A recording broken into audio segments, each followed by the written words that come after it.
Welcome to this live podcast from the Ultimate Live Podcast Machine. Well, yes, new edition hosted here by Unbreakable, Unstoppable, and Delightful Mr. D. Today, a special topic: why do black lack support for black businesses? Let's dive into this. This is a very important matter. For years, I've been in business for years. In Africa, this question is very much minimized. So you have the Lebanese and the Indians. Yeah, they tend to have more customers than the indigenous people or indigenous shops. Right, when we scale it up and we move to the West, first thing when we come here, we realize that most shops that sell African, Afro-Caribbean products are held by non-Afros. And you can see that the business is booming. And I kept asking myself, why is it that a black person, an African person, can open a business like that? Is it not embarrassing that somebody else runs such a business? Is it not embarrassing? Well, some people say, it doesn't matter. I mean, some people say it doesn't matter who sells the food. It should just be, it's a business is business. Doesn't matter who makes the part for the vehicle. We can use them in America. We can use them in Europe. We can use them in Africa, everywhere. It doesn't matter. All that matters is value for money. Value for money. So we should throw away the love for our own kind. We should throw away the support for our own kind and simply make decisions based on value for money. Not like, just like the West. When you look at the West and you look at Africa, there's such a gap. And you wonder if we can compete at the same level. Whether it's in football field, you can see what the difference is. How the West has so much advanced, so much, has created so much gap. And we just don't have it. We don't have it. And we are suffering as a result. We are suffering as a result here because we don't have it. We just don't have it.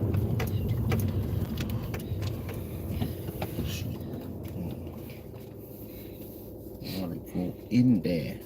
How do I get in there? Let's see what these guys doing.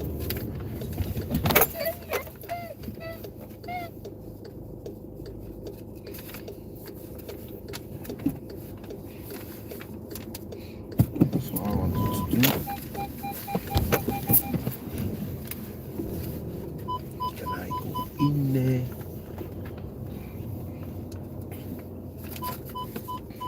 Should have been at the front, maybe.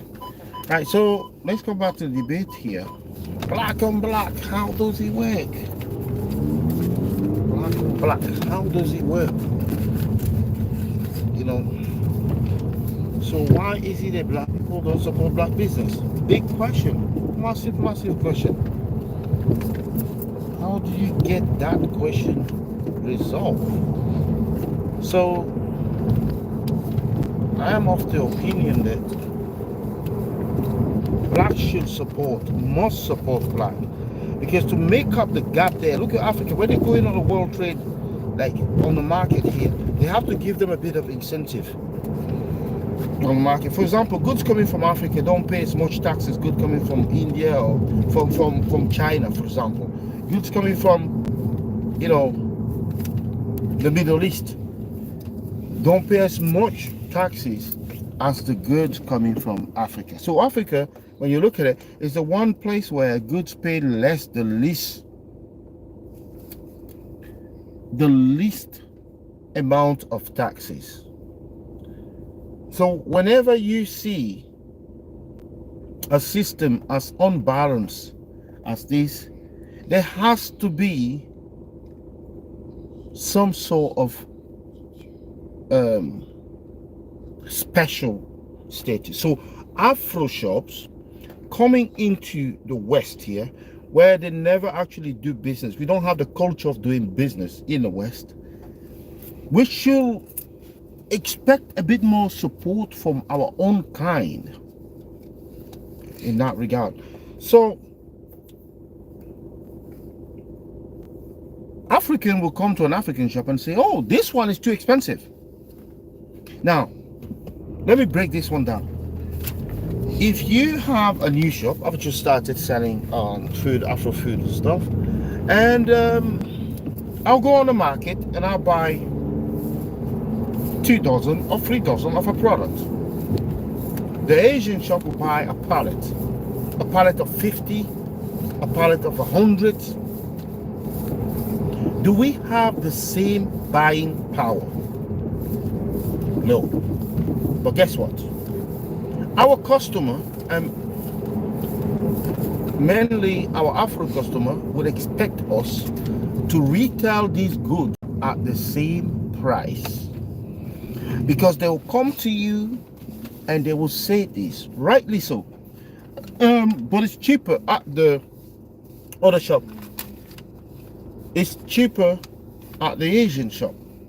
It's cheaper at the, you know, Turkish shop or the Kurdish shop.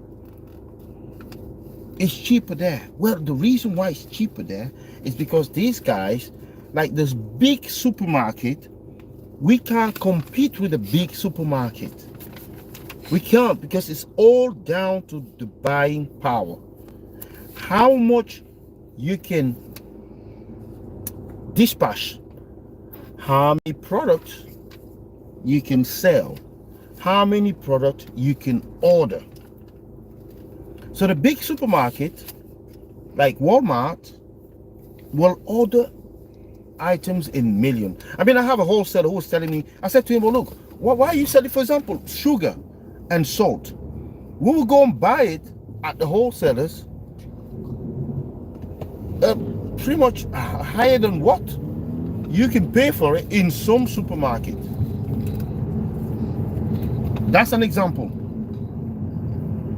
Why? Because the supermarket has a massive buying power. Massive buying power. They can sell millions.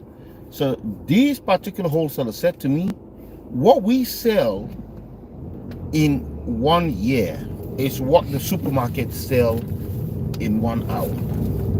What we sell in 1 year is what the supermarket sell in 1 hour. So what we order in 1 year is what the supermarket need for an hour.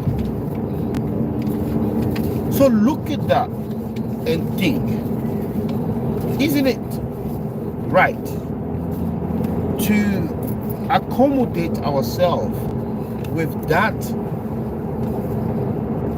fundamental idea or factor that the small business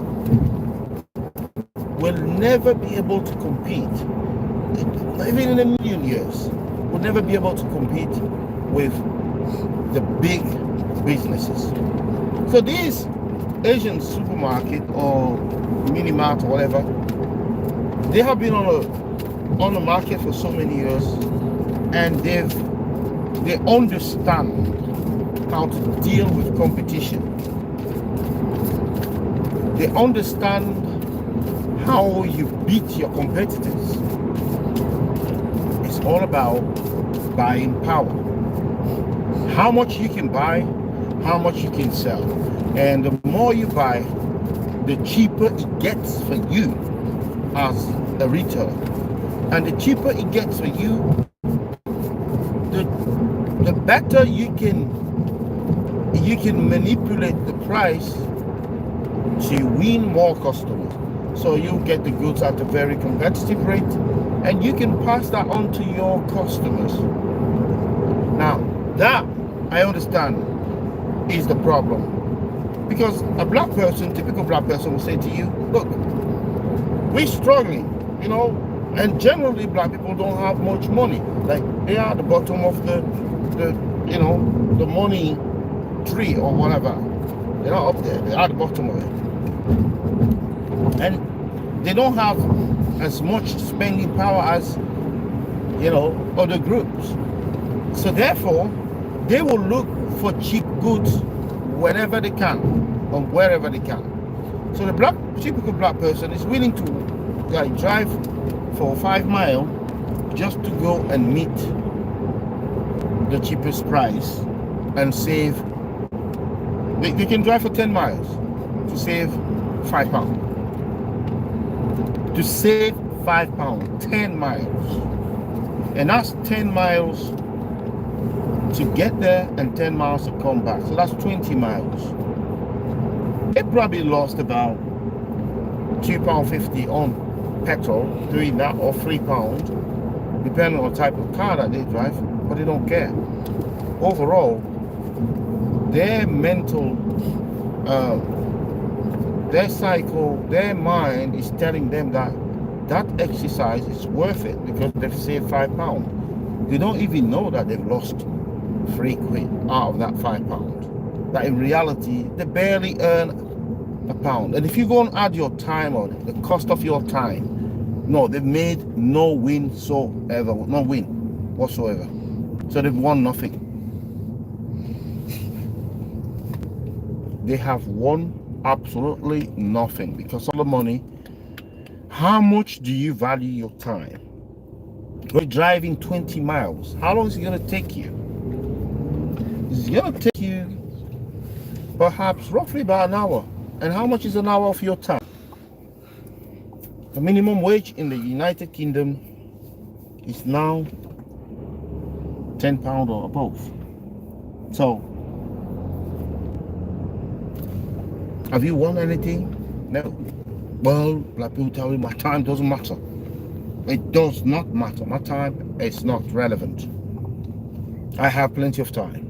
But we know time is money. That's a golden rule. Time is money. So we see these things, and we see black people business going down because the lack of the support of their own community. My advice, I go back to what I learned about 15 years ago when a taxi driver who used to be a customer of mine, I said to him, why is it that Asian people don't use taxis? He says, well, because taxi costs too much money, so they don't use it because it costs too much money. In their mind, they're giving money away that they shouldn't, so they prefer.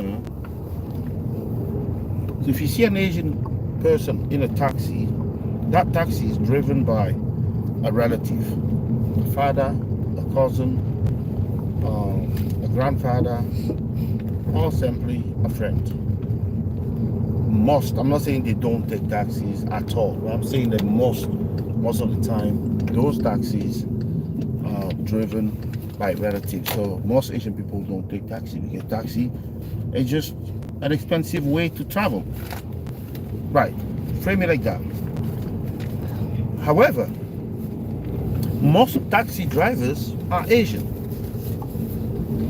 And then I asked the guy, he said, he said, I asked him, I said, why is it that Asians don't use taxis? He says, well, because taxis is too expensive. And the customers, the only customers, the good customers for taxis are the Caucasian customers.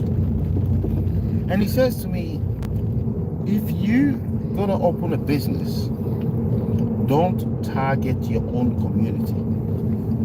That will lead you to fail. You cannot target your own community. You need to target the majority. Now the majority in England where we live are white. They are non-black anyway, or they're non-Asian. That's the majority. So target the majority. We live in a white country, so target the white. The other one who have the money. So that's my advice to black people. If you're selling food, make your food acceptable. Make your food tropicalize your food. Make changes and make them suitable for the majority. If you go to China and open a business there, you're going to have to target Chinese people. If you go to Saudi Arabia, you're going to have to target Saudi Arabian people, Muslim people. That's what you would do. If you go to Africa and open a business there, you're going to have to target Africans. So do it that way. Define what the majority is and go for the masses. That's what will get you somewhere with your business. That's the golden rule. Now, whether you have another rule, guys, just let me know in the comment section below. If you have another rule for this, another solution for these issues, why black don't support black, and how we can make sure that these changes, you let me know in the comment section below. I'm willing to learn, always willing to learn. We can't succeed in this world if we don't come together. That's why they say, I have some people coming to the shop, they're black, and they say they love to shop in a black-owned business because they need to empower black businesses. And that's the only way we're going to get anywhere near as competitive. And I'm starting today, I should be in the same position in a year's time or in 2 years' time. And I'll get closer and closer to the competitors. Closer and closer. But I can't make those moves if you're selling Afro food. Well, Afro food is for Afros. Few white people go and buy raw Afro food. However, if you have a business where you're catering for, selling ready-made meals and stuff, you've got to make it acceptable. You've got to make it suitable for the masses, for the Caucasian customers. And that's how you're going to blossom. That's how you're going to succeed. That's how you're going to get anywhere. So you guys, tell me what you think about the topic of the day, which is why black don't support black business. Let me know what your idea is, and we're going to continue the debate in the comment section below. Bye bye.